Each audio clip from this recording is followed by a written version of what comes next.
Petrol డీజిల్కి సంబంధించి కీలక update అయితే వచ్చిందనమాట. సో అదిరిపోయే శుభవార్త అయితే చెప్పడం జరిగింది పెట్రోల్ డీజిల్కి సంబంధించి. సో మీరు చూసుకున్నట్లయితే అంతర్జాతీయంగా క్రూడ్ ఆయిల్ ధరలు భారీగా పడిపోయాయి. కొన్ని వారాల క్రితం బ్యారెల్ చమురు ధర $80కు పైగా ఉండగా ప్రస్తుతం క్రూడ్ ఆయిల్ ధర $70 నుంచి $72 స్థాయిలో ట్రేడ్ అవుతూ ఉంది. మరికొన్ని రోజుల పాటు ఇదే పరిస్థితి కొనసాగితే భారత పౌరులకు త్వరలోనే పెట్రోల్ డీజిల్ ధరలు అయితే భారం నుంచి ఉపశమనం అయితే లభించబోతుందన్నమాట.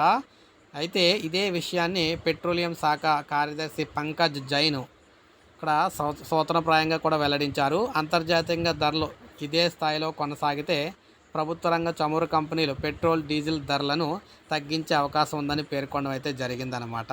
అంటే సో క్రూడ్ ఆయిల్ ధరలు తగ్గుతున్నాయి కాబట్టి అంతర్జాతీయంగా దేశంలో కూడా పెట్రోల్ డీజిల్ ధరలు అయితే తగ్గించబోతున్నారు. సో తొందరలోనే దీనికి సంబంధించి ప్రకటన అయితే రావచ్చు అని చెప్పేసి చెప్తున్నారన్నమాట. సో ఈ పెట్రోల్ డీజిల్ అయితే తగ్గబోతున్నాయి ధరలు. సో ఇది మనకి ప్రజెంట్ లేటెస్ట్ అప్డేట్. ఒక లైక్ చేయండి, సబ్స్క్రైబ్ చేసుకోవద్దు, మన ఛానల్ సబ్స్క్రైబ్ చేసుకొని